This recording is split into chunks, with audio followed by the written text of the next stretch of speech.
Good morning to all. എല്ലാവർക്കും financial market and operation എന്ന് പറയുന്ന സബ്ജക്റ്റിൻ്റെ ക്ലാസ്സിലേക്ക് സ്വാഗതം. നമ്മൾ ഇന്നത്തെ ക്ലാസ്സിലൂടെ പഠിക്കാൻ പോകുന്ന ടോപ്പിക് എന്ന് പറയുന്നത് methods of public issue. Methods of public issue എന്ന് വെച്ച് കഴിഞ്ഞാൽ സെക്യൂരിറ്റീസ് ഇഷ്യൂ ചെയ്തുകൊണ്ട് ഫണ്ട് റേസ് ചെയ്തെടുക്കാൻ ആഗ്രഹിക്കുന്ന ബിസിനസ് ഓർഗനൈസേഷൻ പബ്ലിക് ഇഷ്യൂ വഴി സെക്യൂരിറ്റീസ് ഇൻവെസ്റ്റേഴ്സിന് ഇൻവെസ്റ്റ്മെൻറ്റ് നടത്താനായിട്ട് കൊടുക്കുന്ന മെത്തേഡുകൾ ഏതൊക്കെയെന്നാണ് നമ്മൾ ഇന്നത്തെ ക്ലാസ്സിലൂടെ പഠിക്കാൻ പോകുന്നത്. പ്രധാനമായിട്ടും രണ്ട് രീതിയിലുള്ള മെത്തേഡുകളാണ് പബ്ലിക് ഇഷ്യൂവിന് സെക്യൂരിറ്റീസ് ഇഷ്യൂ ചെയ്യാൻ ആഗ്രഹിക്കുന്ന കമ്പനി ഉപയോഗിക്കുന്നത്. ഫസ്റ്റ് മെത്തേഡാണ് ഓഫർ ത്രൂ പ്രോസ്പെക്ടസ് എന്ന് പറയുന്ന മെത്തേഡ്. രണ്ടാമത്തെ മെത്തേഡാണ് ഓഫർ ഫോർ സെയിൽ എന്ന് പറയുന്ന മെത്തേഡ്. ഇനി നമുക്ക് ഓരോന്നും എന്തെന്ന് നോക്കാം. ഓഫർ ത്രൂ പ്രോസ്പെക്ടസ് എന്ന് വെച്ച് കഴിഞ്ഞാൽ സെക്യൂരിറ്റീസ് ഇഷ്യൂ ചെയ്തുകൊണ്ട് ഫണ്ട് റേസ് ചെയ്തെടുക്കാൻ ആഗ്രഹിക്കുന്ന ബിസിനസ് ഓർഗനൈസേഷൻ ഇൻവെസ്റ്റേഴ്സായിട്ടുള്ള ആളുകൾക്ക് തങ്ങൾ ഇഷ്യൂ ചെയ്തേക്കുന്ന കമ്പനിയുടെ ഷെയറുകൾ സബ്സ്ക്രൈബ് ചെയ്യണം, വാങ്ങി തങ്ങൾക്ക് പണം വായ്പ നൽകണം എന്ന് അറിയിക്കാൻ വേണ്ടി ഇഷ്യൂ ചെയ്യുന്ന ഒരു ഇൻവിറ്റേഷൻ കാർഡിനെയാണ് നമ്മൾ പ്രോസ്പെക്ടസ് കൊണ്ട് അർത്ഥമാക്കുന്നത്. സെക്യൂരിറ്റീസ് ഇഷ്യൂ ചെയ്തുകൊണ്ട് ഫണ്ട് റേസ് ചെയ്യാൻ ആഗ്രഹിക്കുന്ന ബിസിനസ് ഓർഗനൈസേഷൻ ഇഷ്യൂ ചെയ്തേക്കുന്ന സെക്യൂരിറ്റീസിനെ കുറിച്ച് ഇൻവെസ്റ്റേഴ്സായിട്ടുള്ള ആളുകളെ അറിയിക്കാൻ ഉപയോഗിക്കുന്ന ഒരു ഇൻവിറ്റേഷൻ കാർഡാണ് പ്രോസ്പെക്ടസ് എന്ന് പറയുന്നത്. ഒരു കമ്പനിയുടെ ഷെയർ ഡിസ്ട്രിബ്യൂട്ട് ചെയ്യുന്നതിലെ ഏറ്റവും മോസ്റ്റ് പോപ്പുലർ മെത്തേഡാണ് ഓഫർ ത്രൂ പ്രോസ്പെക്ടസ് എന്ന് പറയുന്നത്. അതായത് ഒരു കമ്പനി പബ്ലിക് ഇഷ്യൂവിന് വേണ്ടി അല്ലെങ്കിൽ ഒരു കമ്പനി പബ്ലിക് ഇഷ്യൂ നടത്താൻ ആഗ്രഹിക്കുന്ന ഒരു കമ്പനി അവർ ഇഷ്യൂ ചെയ്തേക്കുന്ന ഫണ്ട് റേസ് ചെയ്യാൻ വേണ്ടി അവർ ഇഷ്യൂ ചെയ്തേക്കുന്ന സെക്യൂരിറ്റീസ് പബ്ലിക്കിന് ഡിസ്ട്രിബ്യൂട്ട് ചെയ്ത് കൊടുക്കാൻ സഹായിക്കുന്ന ഏറ്റവും മോസ്റ്റ് പോപ്പുലർ മെത്തേഡാണ് ഓഫർ ത്രൂ പ്രോസ്പെക്ടസ് എന്ന് പറയുന്ന മാർഗം. ഈ പ്രോസ്പെക്ടസിൻ്റെ അകത്ത് ഒരു കമ്പനിയുടെ എല്ലാ പ്രധാനപ്പെട്ട വിവരങ്ങളും അടങ്ങിയിട്ടുണ്ടാകും. സെക്യൂരിറ്റീസ് ഇഷ്യൂ ചെയ്തുകൊണ്ട് പണം റേസ് ചെയ്തെടുക്കാൻ ആഗ്രഹിക്കുന്ന കമ്പനിയുമായി ബന്ധപ്പെട്ടുകൊണ്ടുള്ള എല്ലാ പ്രധാനപ്പെട്ട വിവരങ്ങളും ഈ ഓഫർ ത്രൂ പ്രോസ്പെക്ടസ് എന്ന് പറയുന്ന ഈ ഒരു ഇൻവിറ്റേഷൻ കാർഡിൻ്റെ അകത്ത് അടങ്ങിയിട്ടുണ്ടാകും. കമ്പനിയുടെ പേരെന്താണ്, കമ്പനിയുടെ ബിസിനസ് ഓർഗനൈസേഷൻ ഇരിക്കുന്ന അല്ലെങ്കിൽ ഇൻഡസ്ട്രി ഇരിക്കുന്ന ലൊക്കേഷൻ ഏതാണ്, കമ്പനി ഓതറൈസ്ഡ് കമ്പനിയാണോ അതോ അൺഓതറൈസ്ഡ് കമ്പനിയാണോ, കമ്പനിയുമായി ബന്ധപ്പെട്ടുകൊണ്ടുള്ള underwriter, broker, board of directors, merchant bank എന്നിവരുടെ പേരുകൾ, കമ്പനി ഏർപ്പെട്ടിരിക്കുന്ന പ്രധാനപ്പെട്ട ആക്ടിവിറ്റീസ് ഏതൊക്കെയാണ്, കമ്പനിയുടെ മറ്റ് പ്രധാനപ്പെട്ട വിവരങ്ങളൊക്കെയും ഈ ഒരു പ്രോസ്പെക്ടസിൻ്റെ അകത്ത് അടങ്ങിയിട്ടുണ്ടാകും. ഈ പ്രോസ്പെക്ടസിൽ ലഭിക്കുന്ന ഇൻവെസ്റ്റേഴ്സായിട്ടുള്ള ആളുകൾക്ക്, അതായത് സെക്യൂരിറ്റി വാങ്ങി പണം വായ്പ കൊടുക്കാൻ ആഗ്രഹിക്കുന്ന ഇൻവെസ്റ്റേഴ്സായിട്ടുള്ള ആളുകൾക്ക്, ഇൻവെസ്റ്റ്മെൻറ്റ് നടത്താൻ ആഗ്രഹിക്കുന്ന ഇൻവെസ്റ്റേഴ്സിന് ഈ പ്രോസ്പെക്ടസ് കാണുമ്പോൾ തന്നെ മനസ്സിലാക്കാൻ പറ്റും ഈ കമ്പനിയുടെ ഷെയർ വാങ്ങണോ വേണ്ടിയോ എന്നുള്ള തീരുമാനം എടുക്കാൻ സാധിക്കും. ഇനി മറ്റൊരു കാര്യം എന്ന് വെച്ച് കഴിഞ്ഞാൽ ഈ പ്രോസ്പെക്ടസ് തയ്യാറാക്കുന്നത്, അത് അപ്രൂവ് ചെയ്യുന്നതും ബോർഡ് ഓഫ് ഡയറക്ടേഴ്സും മറ്റ് ഫിനാൻഷ്യൽ ഇൻസ്റ്റിറ്റ്യൂഷൻസും കൂടി ചേർന്നായിരിക്കും. സെക്യൂരിറ്റീസ് ഇഷ്യൂ ചെയ്തുകൊണ്ട് ഫണ്ട് റേസ് ചെയ്യാൻ ആഗ്രഹിക്കുന്ന കമ്പനി ഇഷ്യൂ ചെയ്യുന്ന ഓരോ സെക്യൂരിറ്റിയുടെ ഒപ്പം തന്നെ അല്ലെങ്കിൽ സെക്യൂരിറ്റി ആപ്ലിക്കേഷൻ്റെ ഒപ്പം തന്നെ ഈ പ്രോസ്പെക്ടസ് എന്ന് പറയുന്ന ഡോക്യുമെൻറ്റും അറ്റാച്ച് ചെയ്തിട്ടുണ്ടാകും. ഇവിടെ മറ്റൊരു പ്രത്യേകത എന്ന് വെച്ച് കഴിഞ്ഞാൽ ഒരു സെക്യൂരിറ്റീസ് ഇഷ്യൂ ചെയ്തുകൊണ്ട് ഫണ്ട് റേസ് ചെയ്യാൻ ആഗ്രഹിക്കുന്ന ആ ബിസിനസ് ഓർഗനൈസേഷൻ തന്നെ നേരിട്ടാണ് പണം ഇൻവെസ്റ്റ്മെൻറ്റ് ചെയ്യാൻ ആഗ്രഹിക്കുന്ന ഇൻവെസ്റ്റേഴ്സിന് ഈ ഒരു പ്രോസ്പെക്ടസ് ഇഷ്യൂ ചെയ്ത് കൊടുക്കുന്നത്. അതുകൊണ്ട് തന്നെ സെക്യൂരിറ്റീസ് ഇഷ്യൂ ചെയ്തുകൊണ്ട് ഫണ്ട് റേസ് ചെയ്യാൻ ആഗ്രഹിക്കുന്ന കമ്പനി ഡയറക്റ്റായിട്ടായിരിക്കും എന്ത് ചെയ്യുന്നത്, സെക്യൂരിറ്റീസ് വാങ്ങി പണം വായ്പ നൽകാൻ ആഗ്രഹിക്കുന്ന ഇൻവെസ്റ്ററിന് ഈ ഒരു പ്രോസ്പെക്ടസ് നേരിട്ടാണ് ഇഷ്യൂ ചെയ്ത് കൊടുക്കുന്നത്. അതുകൊണ്ട് തന്നെ ഇത് ഡയറക്റ്റ് മെത്തേഡ് വഴി സെക്യൂരിറ്റീസ് ഇഷ്യൂ ചെയ്യുന്ന ഒരു മെത്തേഡാണ് ഈ ഒരു ഓഫർ ത്രൂ പ്രോസ്പെക്ടസ് കൊണ്ട് അർത്ഥമാക്കുന്നത്. ഇനി മറ്റൊരു മെത്തേഡാണ് ഓഫർ ഫോർ സെയിൽ എന്ന് പറയുന്നത്. ഓഫർ ഫോർ സെയിൽ എന്ന് പറയുന്ന മെത്തേഡിൽ കമ്പനീസ് എന്താണ് ചെയ്യുന്നത് വെച്ച് കഴിഞ്ഞാൽ സെക്യൂരിറ്റീസ് ഇഷ്യൂ ചെയ്തുകൊണ്ട് ഫണ്ട് റേസ് ചെയ്യാൻ ആഗ്രഹിക്കുന്ന ബിസിനസ് ഓർഗനൈസേഷൻ ഏതെങ്കിലും ഒരു ഇടനിലക്കാരായിട്ടുള്ള ആളുകളുടെ സഹായത്തോടു കൂടിയായിരിക്കും വലിയൊരു പൊതുസമൂഹത്തിൽ ഇൻവെസ്റ്റേഴ്സായിട്ടുള്ള ആളുകൾക്കിടയിലേക്ക് ഈ സെക്യൂരിറ്റീസ് ഈ പബ്ലിക് ഇഷ്യൂ നടത്തുന്നത്. അതായത് ഒരു ഇടനിലക്കാരായിട്ടുള്ള ആളുകളുടെ സഹായത്തോടു കൂടിയാണ് പബ്ലിക്കിന് സെക്യൂരിറ്റീസ് ഈ ഓഫർ ഫോർ സെയിൽ എന്ന് പറയുന്ന മെത്തേഡിൽ കൂടി കമ്പനീസ് സെക്യൂരിറ്റീസ് ഇൻവെസ്റ്റ്മെൻറ്റ് നടത്താൻ വേണ്ടി സെക്യൂരിറ്റീസ് ഇഷ്യൂ ചെയ്ത് കൊടുക്കുന്നത്.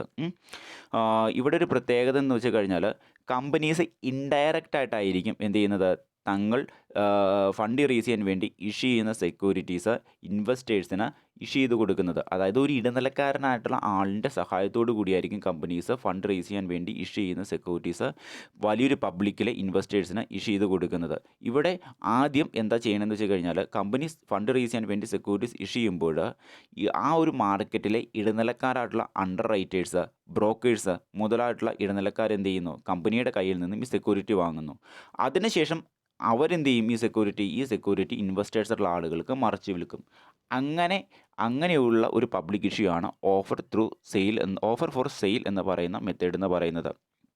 ഇവിടെ ബിസിനസ് ഓർഗനൈസേഷനുള്ള ഗുണം എന്തെന്ന് വെച്ച് കഴിഞ്ഞാൽ, ബിസിനസ് ഓർഗനൈസേഷന് പ്രോസ്പെക്ടസ് പ്രിൻ്റ് ചെയ്യുന്നതിന് വേണ്ടിയിട്ടോ, അല്ലെങ്കിൽ പ്രോസ്പെക്ടസ് അഡ്വർടൈസ്മെൻറ്റ് ചെയ്യുന്നതിന് വേണ്ടിയിട്ടോ, അല്ലെങ്കിൽ കമ്പനീസ് ഇങ്ങനെ സെക്യൂരിറ്റീസ് ഇഷ്യൂ ചെയ്തുകൊണ്ട് ഫണ്ട് റേസ് ചെയ്യാൻ ആഗ്രഹിക്കുന്നതെന്ന് പറഞ്ഞുകൊണ്ട് ഇൻവെസ്റ്റേഴ്സിനെ അറിയിക്കാൻ വേണ്ടി പരസ്യം ചെയ്യേണ്ട കാര്യമോ ഒന്നുമില്ല. ആ ഒരു കോസ്റ്റ് ബർഡൻ ഇവിടെ ഒഴിവാക്കി കിട്ടുമെന്നുള്ളതാണ് ഓഫർ ഫോർ സെയിൽ എന്ന് പറയുന്ന പബ്ലിക് ഇഷ്യൂ മെത്തേഡിൻ്റെ ഗുണം എന്ന് പറയുന്നത്. കാരണം ഇവിടെ കമ്പനി എന്ത് ചെയ്യുന്നു, ഇവിടെ കമ്പനി ഫണ്ട് റേസ് ചെയ്യാൻ വേണ്ടി സെക്യൂരിറ്റീസ് ഇഷ്യൂ ചെയ്യുമ്പോൾ തന്നെ ആ സെക്യൂരിറ്റി ഏതെങ്കിലും ഒരു ഇടനിലക്കാരായിട്ടുള്ള ബ്രോക്കേഴ്സോ മെർച്ചൻ്റ് ബാങ്കോ വാങ്ങിയിട്ടുണ്ടാകും. അവരത് മറിച്ച് ഇൻവെസ്റ്റേഴ്സുള്ള ആളുകൾക്ക് വിൽക്കുകയും ചെയ്തുകൊള്ളും. അതുകൊണ്ട് തന്നെ കമ്പനീസ് നേരിട്ട് സെക്യൂരിറ്റീസ് ഇഷ്യൂ ചെയ്യാൻ വേണ്ടിയിട്ടുള്ള പ്രവർത്തനങ്ങളൊന്നും ചെയ്യേണ്ടതില്ല. പ്രോസ്പെക്ടസ് പ്രിൻ്റ് ഔട്ട് എടുക്കേണ്ട കാര്യമില്ല, തയ്യാറാക്കേണ്ട കാര്യമില്ല, കമ്പനീസ് അഡ്വർടൈസ്മെൻറ്റ് നടത്തേണ്ട കാര്യമില്ല. അങ്ങനെ കോസ്റ്റ് ബർഡൻ ഒഴിവായി കിട്ടും. ഇനി നമുക്ക് നോക്കാം, നമ്മുടെ ഏറ്റവും ആദ്യത്തെ മെത്തേഡാണ് ഓഫർ ത്രൂ പ്രോസ്പെക്ടസ് എന്ന് പറയുന്നത്, അല്ലേ? ആ ഓഫർ ത്രൂ പ്രോസ്പെക്ടസ് എന്ന് പറയുന്ന മെത്തേഡിൻ്റെ പ്രധാനപ്പെട്ട അഡ്വാൻറ്റേജ് എന്തൊക്കെയാണെന്ന് നമുക്കൊന്ന് പരിശോധിക്കാം.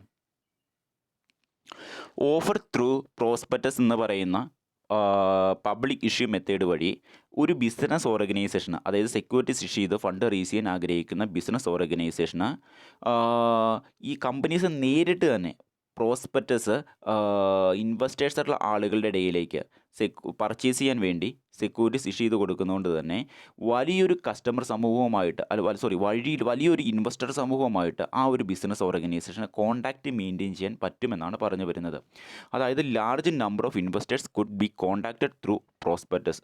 ഏതെങ്കിലും ഒരു കമ്പനി തങ്ങളുടെ സെക്യൂരിറ്റീസ് പബ്ലിക് ഇഷ്യൂ നടത്താൻ ആഗ്രഹിക്കുകയാണ്. ആ പബ്ലിക് ഇഷ്യൂ നടത്താൻ വേണ്ടി ഇൻവെസ്റ്റേഴ്സുള്ള ആളുകളോട് തങ്ങൾ സെക്യൂരിറ്റി ഇഷ്യൂ ചെയ്യാൻ പോകുന്നുണ്ട് എന്ന് ഇൻവെസ്റ്റർ അറിയിക്കുന്നത് ഓഫർ ത്രൂ പ്രോസ്പെക്ടസ് എന്ന് പറയുന്ന മെത്തേഡിൽ കൂടിയാണ് എങ്കിൽ ആ ഒരു കമ്പനിക്ക് വലിയൊരു ഇൻവെസ്റ്റേഴ്സിൻ്റെ കോൺടാക്ട്സ് ലഭിക്കുകയും അവരുമായിട്ട് കോൺടാക്ട്സ് എപ്പോഴും മെയിൻറ്റെയിൻ ചെയ്യാൻ സാധിക്കുകയും ചെയ്യും എന്നാണ് പറഞ്ഞു വരുന്നത്.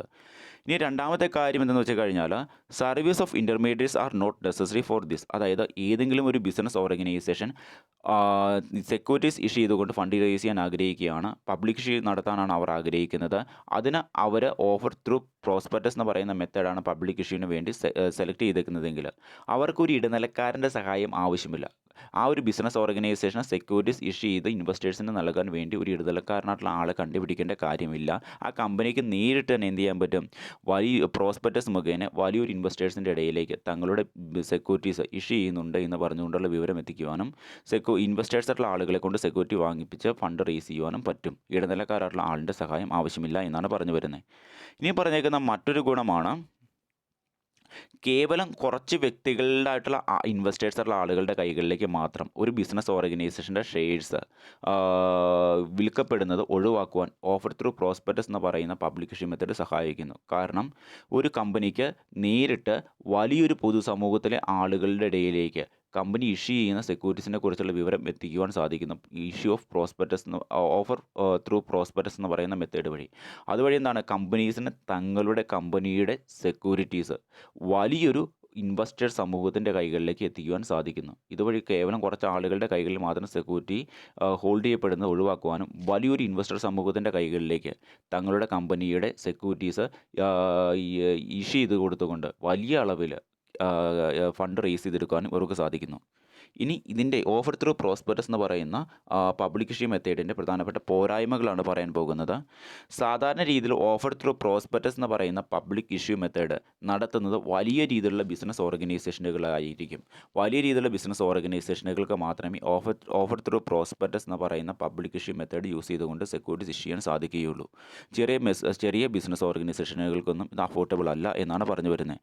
അതിൻ്റെ കാരണം എന്തെന്ന് വെച്ച് കഴിഞ്ഞാൽ, ഓഫർ ത്രൂ പ്രോസ്പെക്ടസ് എന്ന് പറയുന്ന പറയുന്ന പബ്ലിക് ഇഷ്യൂ മെത്തേഡിൽ നമ്മുടെ സെക്യൂരിറ്റീസ് ഇഷ്യൂ ചെയ്യാൻ ആഗ്രഹിക്കുന്ന കമ്പനീസ് പ്രോസ്പെക്ടസ് അച്ചടിക്കുവാനും പ്രോസ്പെക്ടസ് തയ്യാറാക്കുവാനും തങ്ങൾ പബ്ലിക്കിൽ സെക്യൂരിറ്റീസ് ഇഷ്യൂ ചെയ്യുന്നുണ്ട് എന്നതിനെക്കുറിച്ചുള്ള അറിവ് പബ്ലിക്കിന് കൊടുക്കുവാനൊക്കെ വേണ്ടി പരസ്യ ചെലവും ഒക്കെ ഉണ്ടാകുന്നുണ്ട് അല്ലേ. അപ്പോൾ ഇതുവഴി വലിയൊരു കോസ്റ്റ് ബർഡൻ കമ്പനിയുടെ തലയിൽ വരുന്നുണ്ട്. അതുകൊണ്ട് തന്നെ ഇത് വലിയ ബിസിനസ് ഓർഗനൈസേഷനുകൾക്ക് മാത്രമേ അഫോർഡ് ചെയ്യാൻ പറ്റുകയുള്ളൂ. ചെറിയ ബിസിനസ് ഓർഗനൈസേഷനുകൾക്കൊന്നും അഫോർഡ് ചെയ്യാൻ പറ്റില്ല.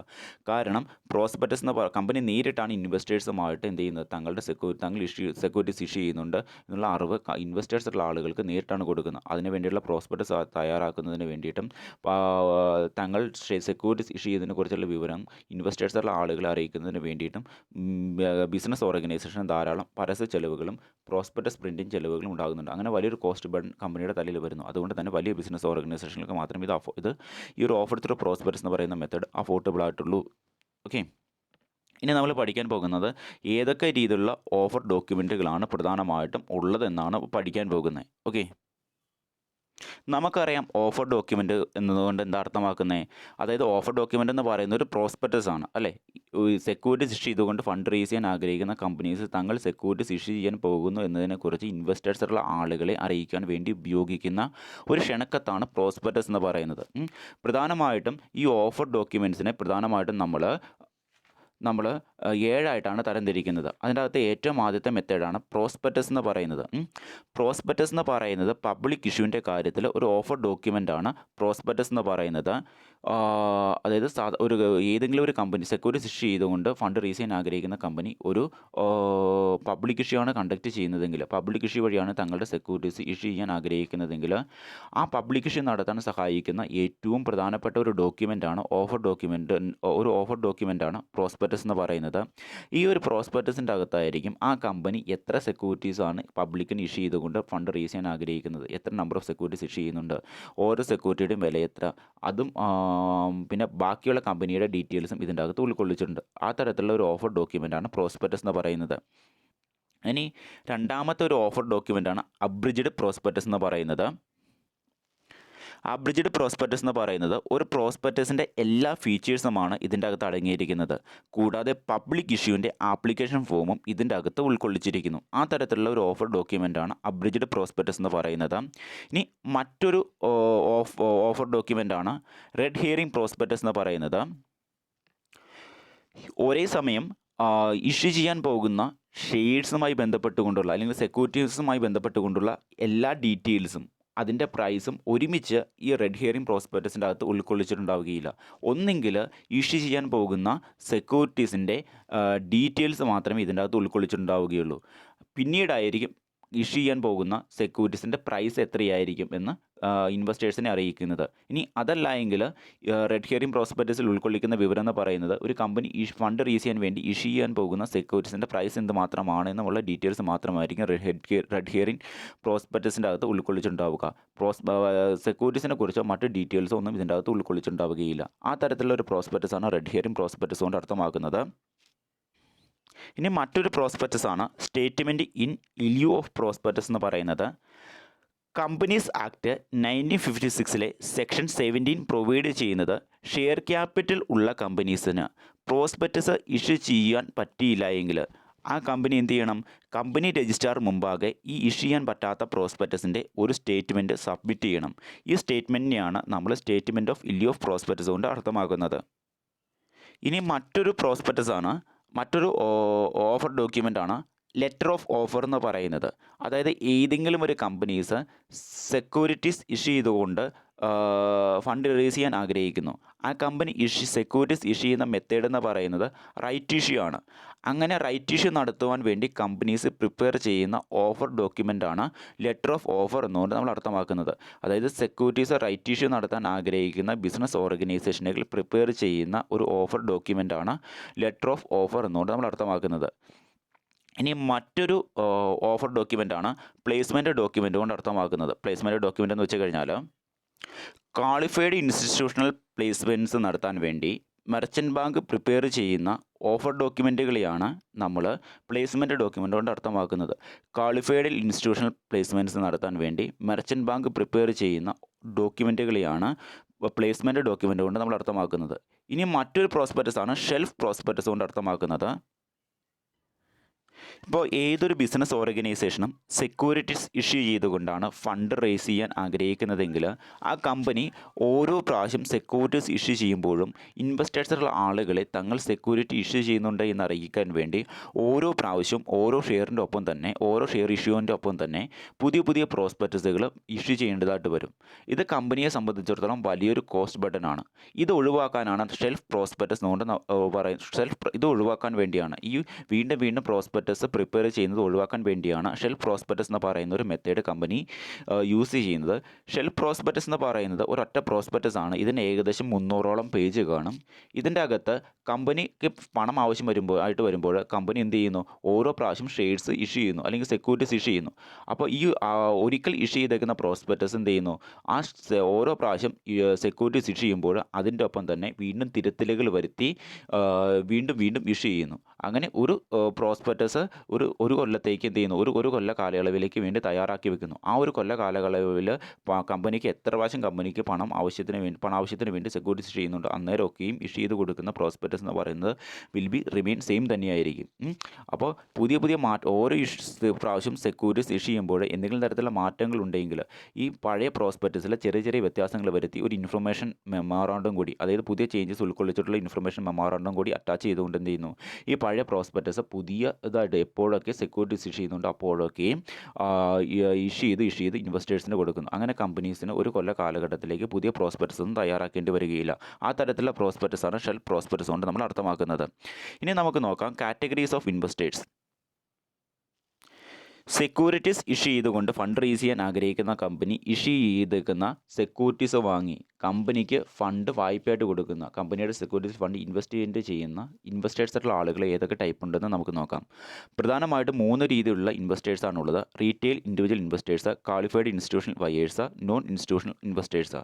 ഇതിൻ്റെ അകത്തെ ഏറ്റവും ആദ്യത്തെ ഇൻവെസ്റ്ററാണ് റീറ്റെയിൽ ഇൻഡിവിജ്വൽ ഇൻവെസ്റ്റേഴ്സ് കൊണ്ട് അർത്ഥമാക്കുന്നത്.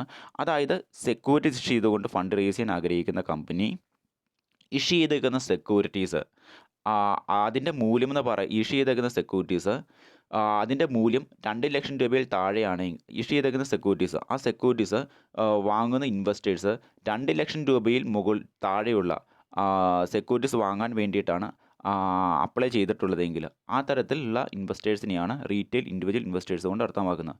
സെക്യൂരിറ്റീസ് ഇഷ്യൂ ചെയ്തേക്കുന്ന കമ്പനിയുടെ സെക്യൂരിറ്റീസ് 2 ലക്ഷം രൂപയിൽ താഴെ മാത്രം വാങ്ങി ഇൻവെസ്റ്റ്മെൻറ്റ് നടത്താൻ ആഗ്രഹിക്കുന്ന ഇൻവെസ്റ്റേഴ്സിനെയാണ് നമ്മൾ റീറ്റെയിൽ ഇൻഡിവിജ്വൽ ഇൻവെസ്റ്റേഴ്സ് കൊണ്ട് അർത്ഥമാക്കുന്നത്. ഇനി അടുത്തതാണ് ക്വാളിഫൈഡ് ഇൻസ്റ്റിറ്റ്യൂഷണൽ ബയേഴ്സ് എന്ന് പറയുന്നത്. സെക്യൂരിറ്റി മാർക്കറ്റിലെ ഇൻസ്റ്റിറ്റ്യൂഷണൽ ഇൻവെസ്റ്റേഴ്സ് ആയിരിക്കും ഈ ഒരു കാറ്റഗറിയിൽ കടന്നു വരുന്നത്. അതായത് ഫിനാൻഷ്യൽ ഇൻസ്റ്റിറ്റ്യൂഷൻസ്, അതായതൊക്കെയാണ് ബാങ്കുകൾ, മ്യൂച്വൽ ഫണ്ടുകൾ, insurance companies, foreign portfolio investors, provident funds, scheduled commercial banks, pension fund മുതലായിട്ടുള്ള ഇൻസ്റ്റിറ്റ്യൂഷണൽ ഇൻവെസ്റ്റേഴ്സ് ആയിരിക്കും എന്ത് ചെയ്യുന്നത്, ഇതിൻ്റെ അകത്ത് കടന്നു വരുന്നത്. ഈ തരത്തിലുള്ള ഇൻസ്റ്റിറ്റ്യൂഷണൽ ഇൻവെസ്റ്റേഴ്സാണ് സെക്യൂരിറ്റീസ് ഇഷ്യൂ ചെയ്തേക്കുന്ന കമ്പനിയുടെ സെക്യൂരിറ്റീസ് വാങ്ങി സെക്യൂരിറ്റീസ് ഇൻവെസ്റ്റ്മെൻറ്റ് ചെയ്യുന്നതെങ്കിൽ അവരെയാണ് നമ്മൾ ക്വാളിഫൈഡ് ഇൻസ്റ്റിറ്റ്യൂഷണൽ ഇൻവെസ്റ്റേഴ്സ് കൊണ്ട് അർത്ഥമാക്കുന്നത്. ഇനി മറ്റൊരു ഇൻവെസ്റ്ററാണ് ആങ്കർ ഇൻവെസ്റ്റർ എന്ന് പറയുന്നത്. അതായത് സെക്യൂരിറ്റീസ് ഇഷ്യൂ ചെയ്തേക്കുന്ന കമ്പനിയിൽ 10 കോടി രൂപയ്ക്ക് മുകളിൽ സെക്യൂരിറ്റീസ് വാങ്ങി ഇൻവെസ്റ്റ്മെൻറ്റ് നടത്താൻ ആഗ്രഹിക്കുന്ന ഇൻവെസ്റ്റേഴ്സിനെയാണ് നമ്മൾ ആങ്കർ ഇൻവെസ്റ്റർ കൊണ്ട് അർത്ഥമാക്കുന്നത്. ഇനി മറ്റൊരു ഇൻവെസ്റ്ററാണ് നോൺ ഇൻസ്റ്റിറ്റ്യൂഷണൽ ഇൻവെസ്റ്റർ എന്ന് പറയുന്നത്. അതായത് ഒരു ബിസിനസ് ഓർഗനൈസേഷൻ ഫണ്ട് റേസ് ചെയ്യാൻ വേണ്ടി ഇഷ്യൂ ചെയ്തേക്കുന്ന സെക്യൂരിറ്റീസിൽ 2 ലക്ഷം രൂപയ്ക്ക് മുകളിൽ സെക്യൂരിറ്റീസ് വാങ്ങി ഇൻവെസ്റ്റ്മെൻറ്റ് നടത്താൻ ആഗ്രഹിക്കുന്ന റീറ്റെയിൽ ഇൻവെസ്റ്റേഴ്സ് അല്ലാത്ത, ക്വാളിഫൈഡ് ഇൻസ്റ്റിറ്റ്യൂഷണൽ ഇൻവെസ്റ്റേഴ്സ് അല്ലാത്ത ഇൻവെസ്റ്റേഴ്സുമാരെയാണ് നമ്മൾ നോൺ ഇൻസ്റ്റിറ്റ്യൂഷണൽ ഇൻവെസ്റ്റേഴ്സ് കൊണ്ട് അർത്ഥമാക്കുന്നത്. അതായത് ഒരു ബിസിനസ് ഓർഗനൈസേഷൻ ഫണ്ട് റേസ് ചെയ്യാൻ വേണ്ടി ഇഷ്യൂ ചെയ്തേക്കുന്ന സെക്യൂരിറ്റീസ് വാങ്ങി അതിൻ്റെ അകത്ത് 2 ലക്ഷം രൂപയ്ക്ക് മുകളിലുള്ള സെക്യൂരിറ്റീസ് വാങ്ങി ഇൻവെസ്റ്റ്മെൻറ്റ്, അല്ലെങ്കിൽ 2 ലക്ഷം രൂപയ്ക്ക് മുകളിൽ സെക്യൂരിറ്റീസ് വാങ്ങി 2 ലക്ഷം രൂപയ്ക്ക് മുകളിൽ ഇൻവെസ്റ്റ്മെൻറ്റ് നടത്താൻ ആഗ്രഹിക്കുന്ന ഏതൊരു ഇൻവെസ്റ്റേഴ്സിനെ നമുക്ക് എന്താ പറയാൻ പറ്റും, നോൺ ഇൻസ്റ്റിറ്റ്യൂഷണൽ ഇൻവെസ്റ്റേഴ്സ് എന്ന് പറയാൻ പറ്റും. ഇവരുടെ മറ്റൊരു പേരാണ് ഹൈ നെറ്റ്വർക്ക് ഇൻവെസ്റ്റേഴ്സ് എന്ന് പറയുന്നത്. ഇത്രയുമാണ് കമ്പനിയുടെ സെക്യൂരിറ്റീസ് വാങ്ങി ഇൻവെസ്റ്റ്മെൻറ്റ് നടത്താൻ ആഗ്രഹിക്കുന്ന ഇൻവെസ്റ്റേഴ്സുള്ള ആളുകളുടെ ടൈപ്പ് എന്ന് പറയുന്നത്. ഇനി അടുത്ത 2 പ്രധാനപ്പെട്ട ടോപ്പിക്കാണ് application supported by blocked amount അഥവാ ASBA. മറ്റൊരു ടോപ്പിക്കാണ് ഗ്രീൻ ഷൂ ഓപ്ഷൻ GSO. ഈ രണ്ടും എന്തെന്നും നമുക്ക് പരിശോധിക്കാം. അതിൻ്റെ അകത്ത് ഏറ്റവും ആദ്യത്തെ ടോപ്പിക്കാണ് application supported by blocked amount എന്ന് പറയുന്നത്.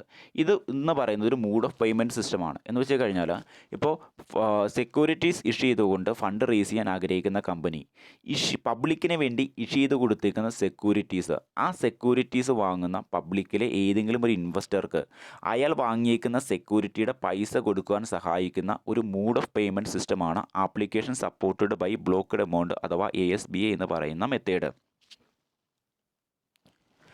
ബാങ്ക് അക്കൗണ്ടിലെ ഒരു ഷെയർ സബ്സ്ക്രൈബ് ചെയ്യുവാനുള്ള ആപ്ലിക്കേഷൻ മണി ബ്ലോക്ക് ചെയ്യുവാനുള്ള ഓതറൈസേഷനാണ് ഈ ഒരു ആപ്ലിക്കേഷൻ അല്ലെങ്കിൽ ഈ ഒരു മൂഡ് ഓഫ് പേയ്മെൻറ്റ് സിസ്റ്റത്തിൽ വരുന്നത്. ഒരു ബിസിനസ് ഓർഗനൈസേഷൻ പണം റേസ് ചെയ്യാൻ വേണ്ടി ഇഷ്യൂ ചെയ്തേക്കുന്ന സെക്യൂരിറ്റീസ്, ആ സെക്യൂരിറ്റി വാങ്ങാൻ വേണ്ടി ആപ്ലിക്കേഷൻ ഫോം സബ്മിറ്റ് ചെയ്തിരിക്കുന്ന ഇൻവെസ്റ്ററുടെ ആപ്ലിക്കേഷൻ ഫോമും അലോട്ട്മെൻറ്റും കമ്പനിയായിട്ടുള്ള ആളുകൾ സെലക്ട് ചെയ്യുകയും ഈ ഒരു ഇൻവെസ്റ്റർക്ക് ഈ സെക്യൂരിറ്റി വിൽക്കാമെന്ന് കമ്പനി തീരുമാനം എടുക്കുകയും ചെയ്യുമ്പോഴാണ് എന്ത് ചെയ്യുന്നത്, കമ്പനീസ് ഓൺലൈനായിട്ട് ഈ ഒരു ഇൻവെസ്റ്ററുടെ ബാങ്ക് അക്കൗണ്ടിൽ നിന്നും ഈ ഒരു സെക്യൂരിറ്റിയുടെ പൈസ ഡെബിറ്റ് ചെയ്യുന്നത്. ആ തരത്തിലുള്ള ഒരു മെത്തേഡാണ് ASBA എന്ന് പറയുന്നത്. ഇനി മറ്റൊരു മെത്തേഡാണ് ഗ്രീൻ ഷൂ ഓപ്ഷൻ അഥവാ GSO എന്ന് പറയുന്നത്. ഒരു കമ്പനി ഇപ്പോൾ ഇനീഷ്യൽ പബ്ലിക് ഓഫറിൽ ലിസ്റ്റ് ചെയ്ത് കഴിഞ്ഞ് 30 ദിവസത്തിനുള്ളിൽ സ്റ്റോക്ക് എക്സ്ചേഞ്ചിലെ ഷെയറിൻ്റെ വാല്യൂ ഇഷ്യൂ ചെയ്ത പ്രൈസിനേക്കാളും താഴേക്ക് പോയിട്ടില്ല എങ്കിൽ മാത്രമേ ഗ്രീൻ ഷൂവിൽ കമ്പനിയുടെ ഓപ്ഷൻ ഇൻക്ലൂഡ് ചെയ്യാൻ സാധിക്കുകയുള്ളൂ അല്ലെങ്കിൽ സമ്മതിക്കുകയുള്ളൂ. ഒരു ഇനീഷ്യൽ പബ്ലിക് ഓഫറിൽ അണ്ടർ റൈറ്റിംഗ് എഗ്രിമെൻറ്റിൽ ഈ ഒരു ക്ലൗസ് കണ്ടെയ്ൻ ചെയ്തിരിക്കും. ഈ ഒരു ക്ലൗസിലൂടെ മെർച്ചൻ്റ് ബാങ്കേഴ്സിനും അണ്ടർ റൈറ്റേഴ്സിനും ഒരു കമ്പനിയുടെ ഓഫറിംഗ് പ്രൈസിലെ ഷെയർസിൻ്റെ അഡീഷണൽ 15% ഷെയർസ് കൂടി വാങ്ങാൻ കഴിയുന്നുണ്ട്. ഇതിനെ നമുക്ക് ഓവർ അലോട്ട്മെൻറ്റ് ഓപ്ഷൻ എന്നും പറയാം. കാരണം എന്താണെന്ന് വെച്ച് കഴിഞ്ഞാൽ ഒരു പബ്ലിക് ഓഫറിലെ ഷെയർസിൻ്റെ അഡീഷണൽ ഷെയറും ഈ അണ്ടർ റൈറ്റേഴ്സ് അലോട്ട് ചെയ്യുന്നതുകൊണ്ടാണ് ഇങ്ങനെ പറയുന്നത്. ഈ ഷെയറിൻ്റെ പ്രൈസിനെ കൺട്രോൾ ചെയ്യാനായിട്ടാണ് ഈ അണ്ടർ റൈറ്ററെ കമ്പനി വിൽക്കുന്നതിനേക്കാളും 15% ഷെയർ കൂടുതൽ റീസെൽ ചെയ്യുന്നത്. ഇനി നമ്മൾ പഠിക്കാൻ പോകുന്ന അടുത്തൊരു പ്രധാനപ്പെട്ട ടോപ്പിക്കാണ് നമ്മൾ പഠിച്ചു. നമ്മുടെ സെക്യൂരിറ്റി ചെയ്തുകൊണ്ട് ഫണ്ട് റേസ് ചെയ്യാൻ ആഗ്രഹിക്കുന്ന കമ്പനി അവരുടെ ഷെയറുകൾ അവർ ഇഷ്യൂ ചെയ്യാൻ പോകുന്ന സെക്യൂരിറ്റീസ് ഇൻവെസ്റ്റേഴ്സുള്ള ആളുകളെ അറിയിക്കാൻ വേണ്ടി അല്ലെങ്കിൽ ഇൻവെസ്റ്റേഴ്സുള്ള ആളുകൾക്ക് ഇഷ്യൂ ചെയ്ത് കൊടുക്കുന്ന മെത്തേഡുകൾ എന്ന് പറയുന്ന പലതാണ് അല്ലേ. അതിൻ്റെ അകത്ത് ഏറ്റവും ആദ്യത്തെ മെത്തേഡാണ് നമ്മൾ പഠിച്ചത് പബ്ലിക് ഇഷ്യൂ മെത്തേഡ്. ഇനി രണ്ടാമത്തെ മെത്തേഡാണ് പ്രൈവറ്റ് പ്ലേസ്മെൻറ്റ് കൊണ്ട് അർത്ഥമാക്കുന്നത്. എന്താണ് പ്രൈവറ്റ് പ്ലേസ്മെൻറ്റ് എന്ന് വെച്ച് കഴിഞ്ഞാൽ കമ്പനി സെലക്ട് ചെയ്തിരിക്കുന്ന ഒരു ഗ്രൂപ്പ് ഓഫ് ഇൻവെസ്റ്റേഴ്സിന് മാത്രമാണ് കമ്പനിയുടെ ഷെയറുകൾ ഇഷ്യൂ ചെയ്ത് കൊടുക്കുന്നതെങ്കിൽ ഡിസ്ട്രിബ്യൂട്ട് ചെയ്ത് കൊടുക്കുന്നതെങ്കിൽ അതിനെയാണ് നമ്മൾ പ്ലേസ്മെൻറ്റ് കൊണ്ട് അർത്ഥമാക്കുന്നത്, അല്ലെങ്കിൽ പ്രൈവറ്റ് പ്ലേസ്മെൻറ്റ് കൊണ്ട് അർത്ഥമാക്കുന്നത്. അതായത് സെക്യൂരിറ്റി ഇഷ്യൂ ചെയ്ത് ഫണ്ട് റേസ് ചെയ്യാൻ ആഗ്രഹിക്കുന്ന ബിസിനസ് ഓർഗനൈസേഷൻ തങ്ങളുടെ ഷെയറുകൾ ഇഷ്യൂ ചെയ്ത് കൊടുക്കുന്നത് സെലക്ട് ചെയ്തിരിക്കുന്ന പൊതുസമൂഹത്തിൽ നിന്ന് സെലക്ട് ചെയ്തിരിക്കുന്ന ഒരു കൂട്ടം ഇൻവെസ്റ്റേഴ്സിന് മാത്രമാണ് വിതരണം ചെയ്ത് കൊടുക്കുന്നത് തങ്ങളുടെ സെക്യൂരിറ്റീസെങ്കിൽ. ആ ഒരു പ്ലേസ്മെൻറ്റിനെയാണ് നമ്മൾ പ്രൈവറ്റ് പ്ലേസ്മെൻറ്റ് കൊണ്ട് അർത്ഥമാക്കുന്നത്. ഇവിടെ ഗ്രൂപ്പ് ഓഫ് പേഴ്സൺസ് 200-ൽ കൂടാനും പാടില്ല. അതായത് കമ്പനീസ് സെക്യൂരിറ്റീസ് ഇഷ്യൂ ചെയ്തുകൊണ്ട് ഫണ്ട് റേസ് ചെയ്യാൻ ആഗ്രഹിക്കുന്ന കമ്പനി തങ്ങളുടെ സെക്യൂരിറ്റീസ് വാങ്ങുവാൻ വേണ്ടി പൊതുസമൂഹത്തിൽ നിന്നും കുറച്ച് ഇൻവെസ്റ്റേഴ്സുള്ള ആളുകളെ സെലക്ട് ചെയ്തിട്ടുണ്ടാകും. ആ ഇൻവെസ്റ്റേഴ്സിന് മാത്രമേ കമ്പനി എന്ത് ചെയ്യുന്നുള്ളൂ, തങ്ങൾ ഫണ്ട് റേസ് ചെയ്യാൻ വേണ്ടി ഇഷ്യൂ ചെയ്യുന്ന സെക്യൂരിറ്റീസ് വിൽക്കുന്നുള്ളൂ. അവർക്ക് മാത്രമേ ഈ കമ്പനിയുടെ സെക്യൂരിറ്റീസ് വാങ്ങുവാനും കമ്പനിയുടെ സെക്യൂരിറ്റീസ് ഇൻവെസ്റ്റ്മെൻറ്റ് നടത്താനും പറ്റുകയുള്ളൂ. അങ്ങനെയുള്ള കമ്പനി സെലക്ട് ചെയ്തേക്കുന്ന ആളുകളുടെ എണ്ണം 200-ൽ കൂടാൻ പാടില്ല എന്നുള്ളൊരു റൂളും ഇതിൻ്റെ അകത്ത് പറയുന്നുണ്ട്. ഈ ഒരു മെത്തേഡിൽ ഇവിടെ കമ്പനി സെക്യൂരിറ്റീസ് ഫണ്ട് റേസ് ചെയ്യാൻ വേണ്ടി ഇഷ്യൂ ചെയ്യുമ്പോൾ കമ്പനി ഈ ഇഷ്യൂ ചെയ്യുന്ന സെക്യൂരിറ്റീസ് ബ്രോക്കേഴ്സിന് വേണമെങ്കിൽ വാങ്ങാൻ പറ്റും, കമ്പനിയുടെ അടുത്ത് നിന്ന് വാങ്ങാൻ പറ്റും. അതിനുശേഷം ആ ബ്രോക്കേഴ്സിന് ആ കമ്പനിയുടെ സെക്യൂരിറ്റീസ് ബ്രോക്കറിൻ്റെ ക്ലയൻസിന് വിറ്റുകൊണ്ട് എന്ത് ചെയ്യാൻ പറ്റും, പണം വാങ്ങിയെടുക്കാൻ പറ്റും. ഇനി ചില സമയത്ത് എന്ത് ചെയ്യുന്നു വെച്ച് കഴിഞ്ഞാൽ ഈ ഒരു കമ്പനീസ് ഇഷ്യൂ ചെയ്തേക്കുന്ന സെക്യൂരിറ്റീസ് വാങ്ങുന്ന ബ്രോക്കേഴ്സായിട്ടുള്ള ആളുകൾ ഈ കമ്പനിയുടെ സെക്യൂരിറ്റീസ് വാങ്ങുകയും അവരത് മറിച്ച് അവരുടെ ഫ്രണ്ട്സിനോ അല്ലെങ്കിൽ ആ ബ്രോക്കേഴ്സിൻ്റെ വെൽ വിഷേഴ്സിനോ എന്ത് ചെയ്യുന്നു, ഇഷ്യൂ ചെയ്ത് കൊടുക്കാറുണ്ട് അല്ലെങ്കിൽ സെല്ല് ചെയ്യാറുണ്ട്. ആ തരത്തിലുള്ള പ്ലേസ്മെൻറ്റും ഷെയർ പ്ലേസ്മെൻറ്റും എവിടെ നടക്കുന്നുണ്ട്, പ്രൈവറ്റ് പ്ലേസ്മെൻറ്റിൽ നടക്കുന്നുണ്ട്. ഇനി നമുക്ക് നോക്കാം ഏതൊക്കെ രീതിയിലാണ് പ്രൈവറ്റ് പ്ലേസ്മെൻറ്റ് വഴി സെക്യൂരിറ്റീസ് കമ്പനീസ് സെക്യൂരിറ്റീസ് ഇഷ്യൂ ചെയ്യുന്ന കമ്പനീസ് തങ്ങളുടെ സെക്യൂരിറ്റി ഇൻവെസ്റ്റേഴ്സുള്ള ആളുകളുടെ കൈകളിലേക്ക് സെൽ ചെയ്യുന്നതെന്ന് നമുക്ക് നോക്കാം.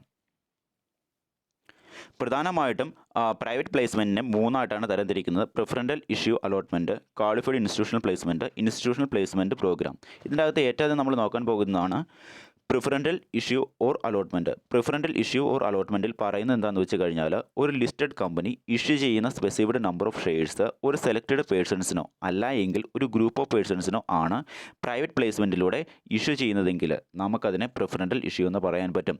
അതായത് പ്രിഫറൻഷ്യൽ ഇഷ്യൂവിൽ അല്ലെങ്കിൽ അലോട്ട്മെൻറ്റിൽ എന്താ പറയുന്നത്, ഒരു ലിസ്റ്റഡ് കമ്പനി ഇഷ്യൂ ചെയ്യുന്ന സ്പെസിഫൈഡ് നമ്പർ ഓഫ് ഷെയർസ്, അതായത് ഒരു ലിസ്റ്റഡ് കമ്പനി ഫണ്ട് റേസ് ചെയ്യാൻ വേണ്ടി ഇഷ്യൂ ചെയ്യുന്ന സ്പെസിഫിഡ് നമ്പർ ഓഫ് ഷെയർസ് ഈ ഒരു സെലക്റ്റഡ് പേഴ്സൺസിനോ അല്ല എങ്കിൽ ഒരു ഗ്രൂപ്പ് ഓഫ് പേഴ്സൺസിനോ ആണ് പ്രൈവറ്റ് പ്ലേസ്മെൻറ്റിലൂടെ ഇഷ്യൂ ചെയ്യുന്നതെങ്കിൽ, സെൽ ചെയ്യുന്നതെങ്കിൽ നമുക്കതിനെന്തെന്ന് പറയാൻ പറ്റും, പ്രിഫറൻഷ്യൽ ഇഷ്യൂ എന്ന് പറയുവാൻ പറ്റും.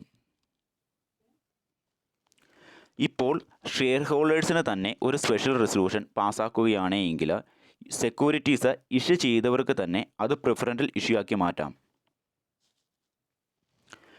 കഴിഞ്ഞ 6 മാസത്തിൻ്റെയോ 2 ആഴ്ചകൾക്കിടയിലെയോ സ്റ്റോക്ക് എക്സ്ചേഞ്ചിലെ ഈ ഷെയറിൻ്റെ ഏറ്റവും കുറഞ്ഞ ക്ലോസിംഗ് പ്രൈസിലെ ഏറ്റവും ലോവസ്റ്റ് പ്രൈസോ അല്ല എങ്കിൽ ആവറേജ് ഹൈ പ്രൈസോ ഉണ്ടാവുമല്ലോ, അതിലും ഹൈ പ്രൈസിൽ വേണം ഇഷ്യൂ ചെയ്യുമ്പോൾ ഉള്ള ഷെയർസിൻ്റെ അല്ലെങ്കിൽ സെക്യൂരിറ്റീസിൻ്റെ വാല്യൂ വരാൻ. ഇനി അടുത്തതാണ് ക്വാളിഫൈഡ് ഇൻസ്റ്റിറ്റ്യൂഷണൽ പ്ലേസ്മെൻറ്റ് എന്നുകൊണ്ട് അർത്ഥമാക്കുന്നത്.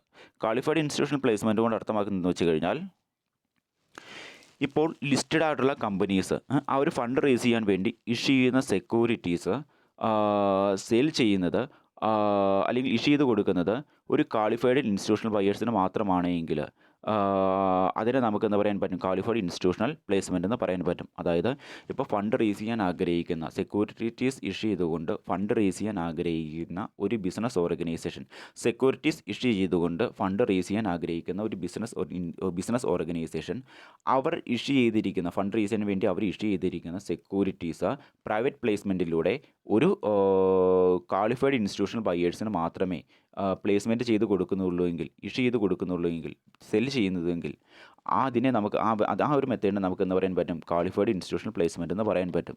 ഇപ്പോൾ ഞാനാണ് ഒരു ലിസ്റ്റഡ് കമ്പനി നടത്തണേ, എനിക്ക് എൻ്റെ ബിസിനസ് ഓർഗനൈസേഷൻ പണത്തിന് ആവശ്യമുണ്ട്. അങ്ങനെയാണെങ്കിൽ ഞാൻ ഫണ്ട് റേസ് ചെയ്യാൻ വേണ്ടി ഇഷ്യൂ ചെയ്യുന്ന സെക്യൂരിറ്റീസ് പ്രൈവറ്റ് പ്ലേസ്മെൻറ്റിലൂടെ ഏതെങ്കിലും ഒരു ക്വാളിഫൈഡ് ഇൻസ്റ്റിറ്റ്യൂഷണൽ ബയേഴ്സിന് മാത്രമാണ് സെൽ ചെയ്യുന്നത്, അവരുടെ കയ്യിൽ നിന്ന് മാത്രമാണ് സെക്യൂരിറ്റീസ് ഇഷ്യൂ ചെയ്തുകൊണ്ട് ഫണ്ട് റേസ് ചെയ്യുന്നതെങ്കിൽ അതിനെ നമുക്ക് എന്താ പറയാൻ പറ്റും, ക്വാളിഫൈഡ് ഇൻസ്റ്റിറ്റ്യൂഷണൽ പ്ലേസ്മെൻറ്റ് എന്ന് പറയാൻ പറ്റും.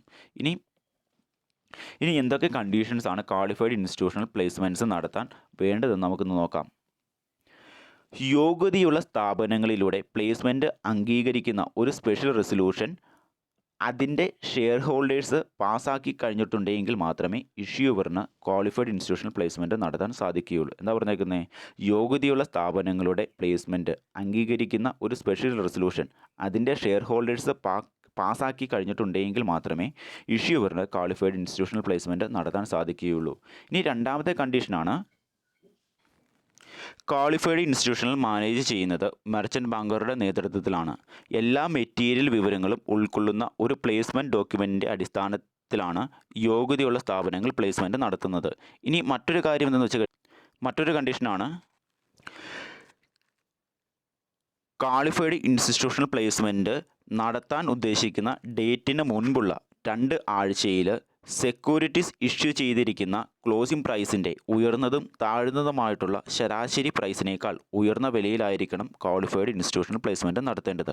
ഇത്രയും കണ്ടീഷൻസ് ഫോളോ ചെയ്തുകൊണ്ട് മാത്രമേ നമുക്ക് ക്വാളിഫൈഡ് ഇൻസ്റ്റിറ്റ്യൂഷണൽ പ്ലേസ്മെൻറ്റിലൂടെ സെക്യൂരിറ്റീസ് ഇഷ്യൂ ചെയ്ത് പബ്ലിക്കിന് കൊടുക്കാൻ പറ്റുകയുള്ളൂ, അല്ലെങ്കിൽ സെലക്ട് ചെയ്തിരിക്കുന്ന ഗ്രൂപ്പ് ഓഫ് പേഴ്സൺസിന് കൊടുക്കാൻ പറ്റുകയുള്ളൂ. ഇനി മറ്റൊരു മെത്തേഡാണ് ഇനീഷ്യൽ പബ്ലിക് പ്ലേസ്മെൻറ്റ്. ഇനി അടുത്തൊരു മെത്തേഡാണ് ഇൻസ്റ്റിറ്റ്യൂഷണൽ പ്ലേസ്മെൻറ്റ് പ്രോഗ്രാം അഥവാ IPP എന്ന് പറയുന്നത്. ഇപ്പോൾ ഒരു ലിസ്റ്റഡ് കമ്പനീസ് ആണ് ഫർദർ പബ്ലിക് ഓഫർ ഇഷ്യൂ ചെയ്യുന്നതെങ്കിൽ, പക്ഷേ അവിടെ ആപ്ലിക്കേഷൻസും അലോട്ട്മെൻറ്റ്സും ഒരു ക്വാളിഫൈഡ് ഇൻസ്റ്റിറ്റ്യൂഷണൽ ബയർ ആണ് ചെയ്യുന്നതെങ്കിൽ അപ്പോൾ അതിനെ നമുക്ക് ഇൻസ്റ്റിറ്റ്യൂഷണൽ പ്ലേസ്മെൻറ്റ് പ്രോഗ്രാം എന്ന് പറയാം. അതായത് ഇപ്പോൾ ഒരു ലിസ്റ്റഡ് കമ്പനീസ് ആണ് ഫർദർ പബ്ലിക് ഓഫർ ഇഷ്യൂ ചെയ്യുന്നതെങ്കിൽ, പക്ഷേ അവിടെ ആപ്ലിക്കേഷൻസും സെക്യൂരിറ്റീസിൻ്റെ ആപ്ലിക്കേഷൻസും അലോട്ട്മെൻറ്റ്സും ക്വാളിഫൈഡ് ഇൻസ്റ്റിറ്റ്യൂഷണൽ ബയർ ആണ് ചെയ്യുന്നതെങ്കിൽ അപ്പോൾ അതിനെ നമുക്ക് ഇൻസ്റ്റിറ്റ്യൂഷണൽ പ്ലേസ്മെൻറ്റ് പ്രോഗ്രാം എന്ന് പറയാം. ഇത് സെബി പറഞ്ഞിരിക്കുന്ന മിനിമം പബ്ലിക് ഷെയർ ഹോൾഡർ റിക്വയർമെൻറ്റ്സിലും കറൻ്റ്ലി ഇൻക്ലൂഡ് അല്ലാത്ത കമ്പനികൾക്ക് മാത്രമാണ് ഇത് അവൈലബിൾ ആയിട്ടുള്ളത്. അതായത് ഇൻസ്റ്റിറ്റ്യൂഷണൽ പ്ലേസ്മെൻറ്റ് പ്രോഗ്രാം എന്നുള്ളത് സെബി പറഞ്ഞിരിക്കുന്ന മിനിമം പബ്ലിക് ഷെയർ ഹോൾഡിംഗ് റിക്വയർമെൻറ്റ്സിലും കറൻ്റ്ലി ഇൻക്ലൂഡ് അല്ലാത്ത കമ്പനീസിന് മാത്രമാണ് അവൈലബിൾ ആയിട്ടുള്ളത്. ഈ ഒരു ഇൻസ്റ്റിറ്റ്യൂഷണൽ പ്ലേസ്മെൻറ്റ് പ്രോഗ്രാം എന്ന് പറയുന്നത് സ്മാൾ കമ്പനീസിന് ഒക്കെ യൂസ്ഫുൾ ആണ്. കാരണം അവർക്ക് വലിയൊരു പൈസ വലിയ ബിസിനസ് ആക്ടിവിറ്റീസിന് വേണ്ടിയിട്ടോ പ്രോസ്പെക്ടസിന് വേണ്ടിയിട്ടൊന്നും സ്പെൻഡ് ചെയ്യേണ്ട കാര്യമില്ലല്ലോ. മാർക്കറ്റ് ഡള്ളായിരിക്കുമ്പോൾ ഇതിൽ ഷെയർ ഇഷ്യൂ ചെയ്യുന്നത് ലോ കോസ്റ്റിലും ആയിരിക്കും. ഇനി അടുത്തൊരു method of issue of securities ആണ് റൈറ്റ് ഇഷ്യൂ എന്ന് പറയുന്നത്. അതായത് കമ്പനീസ് സെക്യൂരിറ്റീസ് ഇഷ്യൂ ചെയ്തുകൊണ്ട് ഫണ്ട് റേസ് ചെയ്യാൻ ആഗ്രഹിക്കുന്ന കമ്പനി തങ്ങളുടെ സെക്യൂരിറ്റീസ് ഇൻവെസ്റ്റേഴ്സുള്ള ആളുകൾക്ക് ഇഷ്യൂ ചെയ്ത് കൊടുക്കുന്ന മറ്റൊരു മെത്തേഡാണ് റൈറ്റ് ഇഷ്യൂ എന്ന് പറയുന്നത്.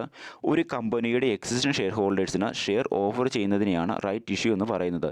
റൈറ്റ് ഷെയർസ് ഷെയർ ഹോൾഡേഴ്സിന്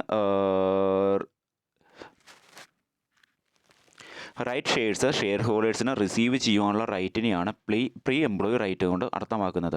അതായത് ഒരു കമ്പനിക്ക് സെക്യൂരിറ്റീസ് ഇഷ്യൂ ചെയ്തുകൊണ്ട് ഫണ്ട് റേസ് ചെയ്യാൻ ആഗ്രഹിക്കുമ്പോൾ ആ കമ്പനി എന്ത് ചെയ്യും? തങ്ങളുടെ എക്സിസ്റ്റിംഗ് ഷെയർ ഹോൾഡേഴ്സിന് തങ്ങളുടെ കമ്പനിയുടെ സെക്യൂരിറ്റീസ് ഇഷ്യൂ ചെയ്തുകൊണ്ട് ഫണ്ട് റേസ് ചെയ്യാൻ ശ്രമിക്കും. അതിനെയാണ് നമ്മൾ റൈറ്റ് ഇഷ്യൂ എന്നുകൊണ്ട് അർത്ഥമാക്കുന്നത്. ഒരു കമ്പനിയുടെ എക്സിസ്റ്റിംഗ് ഷെയർ ഹോൾഡേഴ്സിന് ഷെയർ ഓഫർ ചെയ്യുന്നതിനെയാണ് റൈറ്റ് ഇഷ്യൂ എന്നുകൊണ്ട് അർത്ഥമാക്കുന്നത്. ആ റൈറ്റ് ഷെയർ ഹോൾഡേഴ്സിന് റിസീവ് ചെയ്യാനുള്ള അവരുടെ ആ റൈറ്റിനെയാണ് നമ്മൾ പ്രീ എംപ്ലോയി റൈറ്റ് എന്നുകൊണ്ട് അർത്ഥമാക്കുന്നത്. ഓക്കെ, ഇനി മറ്റൊരു മെത്തേഡാണ് ബോണസ് ഇഷ്യൂ എന്ന് പറയുന്നത്. ഒരു കമ്പനിയുടെ ഫ്രീ റിസർവിൽ നിന്നും എക്സിസ്റ്റിംഗ് ഷെയർ ഹോൾഡേഴ്സിന് ഷെയർ ഇഷ്യൂ ചെയ്യുന്നതിനെയാണ് ബോണസ് ഇഷ്യൂ എന്ന് പറയുന്നത്. ഒരു കമ്പനിയുടെ ഫ്രീ റിസർവിൽ നിന്നും എക്സിസ്റ്റിംഗ് ഷെയർ ഹോൾഡേഴ്സിന് ഷെയർ ഇഷ്യൂ ചെയ്യുന്നതിന് നമുക്ക് ബോണസ് ഇഷ്യൂ എന്ന് പറയാം. ഒരു എമൗണ്ട് കൊടുക്കാതെയാണ് ഷെയർ ഹോൾഡേഴ്സ് ഈ ഒരു ബെനിഫിറ്റ് ഒരു എമൗണ്ട് പോലും അല്ലെങ്കിൽ ഒറ്റ പൈസ പോലും മുടക്കാതെയാണ് ഷെയർ ഹോൾഡേഴ്സിന് ഈ ഒരു ബെനിഫിറ്റ് കിട്ടുന്നത്.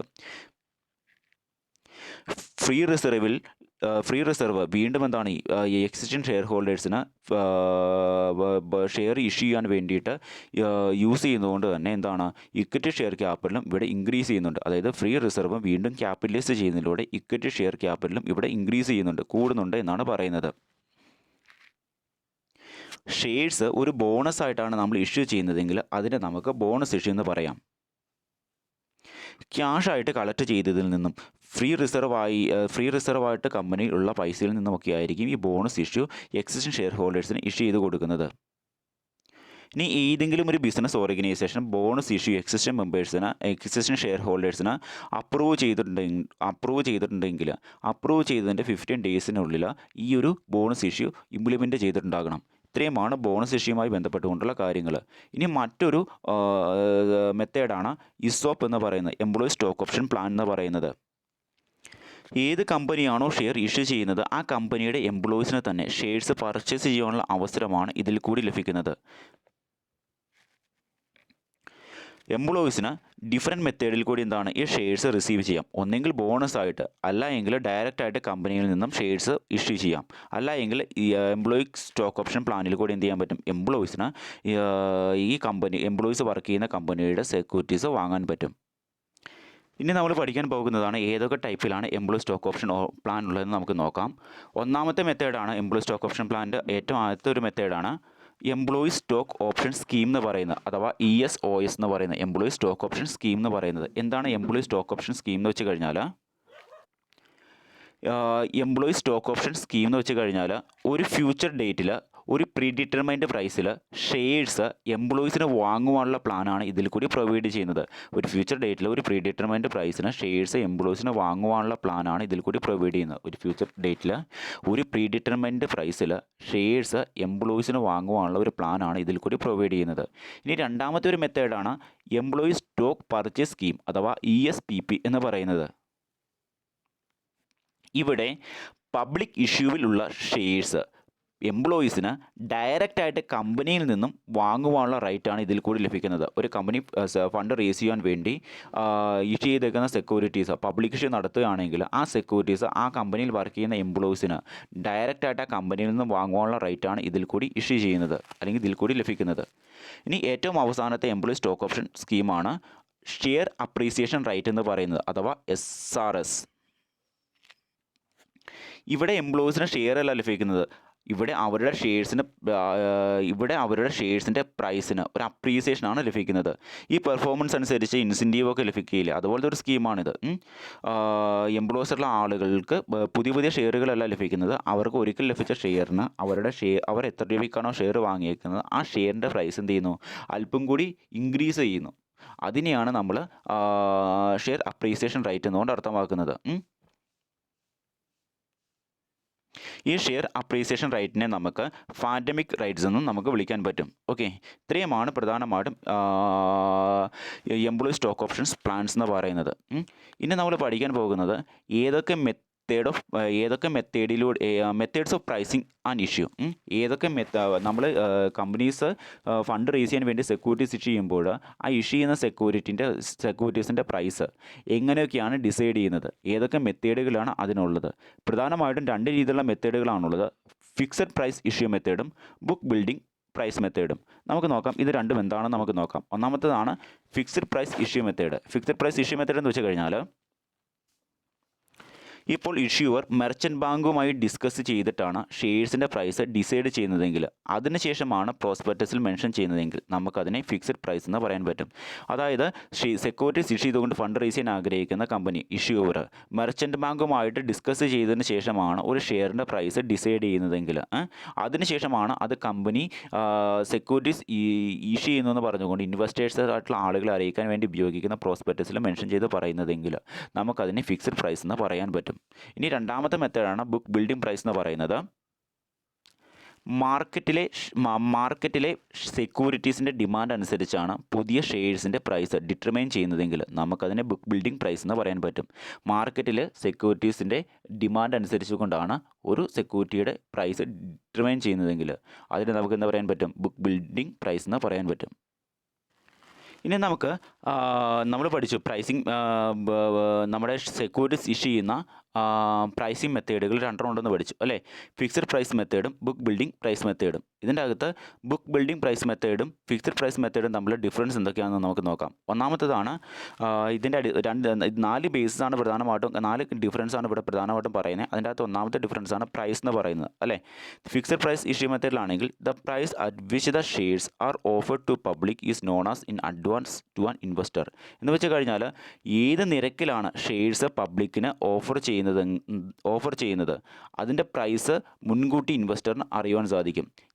ഏത് പ്രൈസിനാണ് ഷെയർ പബ്ലിക്കിന് ഇഷ്യൂ ചെയ്യുന്നത്, പബ്ലിക്കിന് വാങ്ങാൻ വേണ്ടി ഓഫർ ചെയ്യുന്നതെങ്കിൽ ആ ഒരു പ്രൈസ് എത്രയാണെന്ന് ഇൻവെസ്റ്റ് ചെയ്യുന്ന ആൾക്ക് അല്ലെങ്കിൽ ഇൻവെസ്റ്റർക്ക് മുൻകൂട്ടി അറിയാൻ പറ്റും.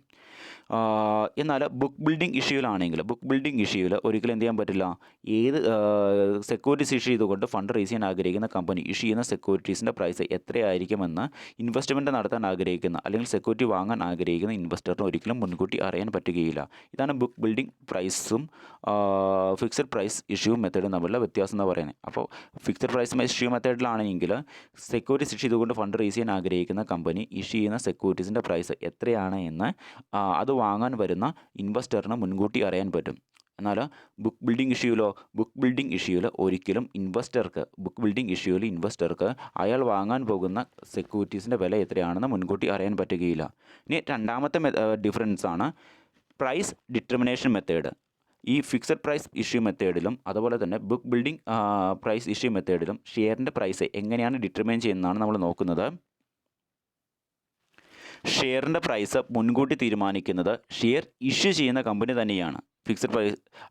ഫിക്സഡ് പ്രൈസ് കൂടിയായിരിക്കും. ഈ ഫിക്സഡ് പ്രൈസ് ഇഷ്യൂ മെത്തേഡിൽ ഷെയറിൻ്റെ പ്രൈസ് എങ്ങനെ തീരുമാനിക്കുന്നത്, ഏത് കമ്പനിയാണോ സെക്യൂരിറ്റീസ് ഇഷ്യൂ ചെയ്യുന്നത് ആ കമ്പനി എന്ത് ചെയ്യുന്നു, മെർച്ചൻ്റ് ബാങ്കുമായിട്ട് ആലോചിച്ചതിന് ശേഷം ഒരു ഫിക്സഡ് പ്രൈസ് തങ്ങൾ ഇഷ്യൂ ചെയ്യാൻ പോകുന്ന സെക്യൂരിറ്റീസിന് തീരുമാനിക്കുന്നു.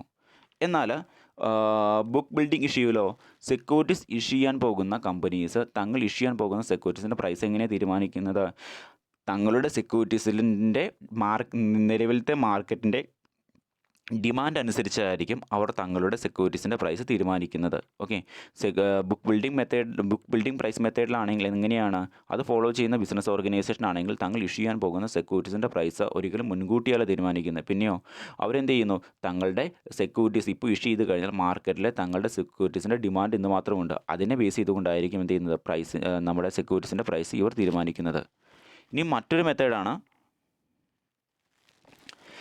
ഫിക്സഡ് പ്രൈസ് മെത്തേഡിലും അതുപോലെ തന്നെ ബുക്ക് ബിൽഡിംഗ് മെത്തേഡിലും ഇഷ്യൂ ചെയ്യുന്ന സെക്യൂരിറ്റീസിൻ്റെ മാർക്കറ്റ് ഡിമാൻഡ് എപ്പോഴാണ് അറിയാൻ പറ്റുന്നതാണ് പറയുന്നത്. ഫിക്സഡ് പ്രൈസ് മെത്തേഡിലാണ് ഒരു കമ്പനി തങ്ങളുടെ സെക്യൂരിറ്റീസ് ഇഷ്യൂ ചെയ്യുന്നതെങ്കിൽ ആ ഒരു കമ്പനിക്ക് തങ്ങളുടെ സെക്യൂരിറ്റീസിൻ്റെ ഡിമാൻഡ് എപ്പോഴാണ് അറിയാൻ പറ്റുന്നത്? കമ്പനി ആ സെക്യൂരിറ്റീസ് മൊത്തം ഇഷ്യൂ ചെയ്തതിന് ശേഷം മാത്രമേ എന്ത് ചെയ്യാൻ പറ്റുള്ളൂ? തങ്ങളുടെ സെക്യൂരിറ്റീസിന് എന്തുമാത്രം മാർക്കറ്റ് ഡിമാൻഡ് ഉണ്ട് എന്ന് അറിയാൻ പറ്റുകയുള്ളൂ. എന്നാൽ ബുക്ക് ബിൽഡിംഗ് മെത്തേഡിലാണെങ്കിലോ, ബുക്ക് ബിൽഡിംഗ് മെത്തേഡ് വഴിയാണ് ഒരു കമ്പനി തങ്ങളുടെ സെക്യൂരിറ്റീസ് ഇഷ്യൂ ചെയ്യുന്നതെങ്കിൽ ആ സെക്യൂരിറ്റീസ് ഇഷ്യൂ ചെയ്യുന്നതിന് മുമ്പേ തന്നെ എന്ത് ചെയ്യാൻ പറ്റും? ആ കമ്പനിക്ക് തങ്ങൾ ഇഷ്യൂ ചെയ്യാൻ പോകുന്ന സെക്യൂരിറ്റീസിൻ്റെ മാർക്കറ്റ് ഡിമാൻഡ് എന്തുമാത്രം ഉണ്ട് എന്ന് അറിയാൻ പറ്റും. ഇനി മറ്റൊരു കാര്യം എന്താ പറഞ്ഞേക്കുന്നത്? പ്രൈസാണ്. അതായത് ഫിക്സ്ഡ് പ്രൈസ് ഇഷ്യൂ മെത്തേഡിലും അതുപോലെ തന്നെ ബുക്ക് ബിൽഡിംഗ് പ്രൈസ് ഇഷ്യൂ മെത്തേഡിലും സെക്യൂരിറ്റീസിൻ്റെ പ്രൈസ് എങ്ങനെയാണ് ഫിക്സ് ചെയ്യുന്നത്, എങ്ങനെയാണ് കണക്കാക്കുന്നതെന്ന് നമ്മൾ നോക്കുന്നത്. ഇപ്പോൾ ഏതെങ്കിലും ഒരു കമ്പനീസ് ഫിക്സ്ഡ് പ്രൈസ് മെത്തേഡ് വഴിയാണ് തങ്ങളുടെ കമ്പനിയുടെ സെക്യൂരിറ്റീസ് ഇഷ്യൂ ചെയ്യാൻ ആഗ്രഹിക്കുന്നതെങ്കിൽ ഫിക്സ് ചെയ്യുന്ന പ്രൈസ് എന്ന് പറയുന്നത് ഫിക്സ്ഡ് ആയിരിക്കും. എന്നാൽ ഏതെങ്കിലും ഒരു company book building price method വഴിയാണ് തങ്ങളുടെ സെക്യൂരിറ്റീസ് ഇഷ്യൂ ചെയ്യാൻ ആഗ്രഹിക്കുന്നതെങ്കിൽ ആ സെക്യൂരിറ്റീസിന് ചാർജ് ചെയ്യുന്ന പ്രൈസ് എന്ന് പറയുന്നത് മാർക്കറ്റ് ഡിമാൻഡ് അനുസരിച്ചുകൊണ്ട് മാർക്കറ്റിലുണ്ടാകുന്ന സെക്യൂരിറ്റീസിൻ്റെ ഡിമാൻഡിലുണ്ടാകുന്ന ഉയർച്ച താഴ്ച അനുസരിച്ച് ആ മാർക്കറ്റ് പ്രൈസും ആ സെക്യൂരിറ്റീസിൻ്റെ മാർക്കറ്റ് പ്രൈസിലും വ്യത്യാസമുണ്ടാകും. ഓക്കെ, സെക്യൂരിറ്റീസിൻ്റെ ഡിമാൻഡ് കൂടുമ്പോൾ സെക്യൂരിറ്റീസിൻ്റെ വില എന്ന് പറയുന്നത് കൂടും. സെക്യൂരിറ്റീസിൻ്റെ ഡിമാൻഡ് കുറയുമ്പോഴോ സെക്യൂരിറ്റീസിൻ്റെ വില എന്നത് കുറയുകയും ചെയ്യും. ഇത്രയുമാണ് ഫിക്സഡ് പ്രൈസ് മെത്തേഡിലും ബുക്ക് ബിൽഡിംഗ് മെത്തേഡിലും സെക്യൂരിറ്റീസ് ഇഷ്യൂ ചെയ്യുമ്പോൾ ശ്രദ്ധിക്കേണ്ട കാര്യം എന്ന് പറയുന്നത്. അവ തമ്മിലുള്ള ഡിഫറൻസ് ഇതാണ്. ഇനി നമുക്ക് നോക്കാം എന്താണ് ബുക്ക് ബിൽഡിംഗ് പ്രോസസ്സ് എങ്ങനെയാണെന്ന് നമുക്കൊന്ന് പരിശോധിക്കാം. ഇനി നമ്മൾ പഠിക്കാൻ പോകുന്നത് നമ്മുടെ ബുക്ക് ബിൽഡിംഗ് പ്രോസസ്സ് എന്തൊക്കെയാണെന്നാണ്. ബുക്ക് ബിൽഡിംഗ് പ്രോസസ്സിൽ എന്താണ് ചെയ്യുന്നതെന്ന് വെച്ച് കഴിഞ്ഞാൽ ആദ്യം തന്നെ ഈ ഷെയർ ഇഷ്യൂവർ ഒരു മെർച്ചൻറ്റ് ബാങ്കിൽ ലീഡ് ചെയ്യുന്ന ഒരു വ്യക്തിയെ ബുക്ക് റണ്ണിംഗ് ലീഡിംഗ് മാനേജറായിട്ട് അപ്പോയിൻമെൻറ്റ് ചെയ്യും. അതിനുശേഷം സെബിയുടെയും ROCയുടെയും അടുത്ത് ഫയൽ ചെയ്യേണ്ട ഡോക്യുമെൻറ്റ്സും റെഡ് ഹിയറിംഗ് പ്രോസ്പെക്ടസും ഈ ഒരു ബുക്ക് റണ്ണിംഗ് മാനേജറെ കൊണ്ട് പ്രിപ്പയർ ചെയ്യിപ്പിക്കും. ഈ റെഡ് ഹിയറിംഗ് പ്രോസ്പെക്ടസിൽ എത്ര ഷെയർ ആണ് ഇഷ്യൂ ചെയ്യുന്നതെന്നും അതിൻ്റെ പ്രൈസും കൃത്യമായിട്ടും സ്പെസിഫൈ ചെയ്ത് പറഞ്ഞിട്ടുണ്ടാകും. അതിനുശേഷം ഇപ്പോൾ ഈ ഇഷ്യൂവർ സെക്യൂരിറ്റീസ് ഇഷ്യൂ ചെയ്തുകൊണ്ട് ഫണ്ട് റേസ് ചെയ്യാൻ ആഗ്രഹിക്കുന്ന കമ്പനി ഇഷ്യൂവർ ഇപ്പോൾ ഒരു സിൻഡിക്കേറ്റ് മെമ്പേഴ്സിനെയും കൂടി അപ്പോയിൻമെൻറ്റ് ചെയ്യും.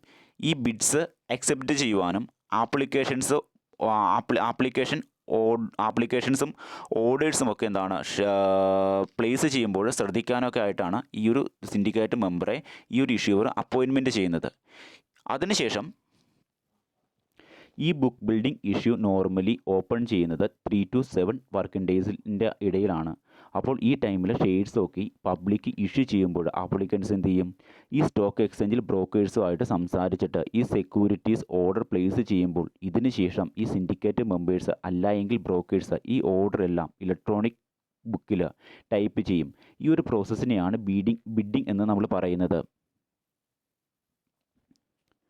ഇത് കഴിഞ്ഞ് നമ്മുടെ ബുക്ക് റണ്ണർ അവർക്ക് കിട്ടിയ ഓർഡേഴ്സും നെയിംസും എത്ര നമ്പർ ഓഫ് ഷെയർസുമാണ് ഇൻവെസ്റ്റർ ഓർഡർ ചെയ്തതെന്നും ഒരു ബുക്കിൽ റെക്കോർഡ് ചെയ്യും. അതിനുശേഷം ബുക്ക് ബിൽഡിംഗ് പീരീഡ് ക്ലോസ് ചെയ്യുന്ന സമയത്ത് ബുക്ക് റണ്ണർ ഇവാലുവേറ്റ് ചെയ്യും ഓരോ പ്രൈസ് ലെവലിലും ഷെയർസിൻ്റെ ഡിമാൻഡ് എന്തായിരുന്നുവെന്ന്. ഇനിയാണ് ബുക്ക് റണ്ണറും ഇഷ്യൂവറും കൂടി ഫൈനലായിട്ട് ഡിസൈഡ് ചെയ്യുന്നത് എത്ര രൂപയ്ക്കാണ് ഷെയർ ഇഷ്യൂ ചെയ്യേണ്ടതെന്ന്. ഇനിയാണ് ബുക്ക് റണ്ണറും ഇഷ്യൂവറും കൂടി ഫൈനലായിട്ട് ഡിസൈഡ് ചെയ്യുന്നത് എത്ര രൂപയ്ക്കാണ് നമ്മുടെ കമ്പനിയുടെ ഷെയർ പബ്ലിക്കിന് ഇഷ്യൂ ചെയ്ത് കൊടുക്കേണ്ടതെന്ന്. അതിനുശേഷം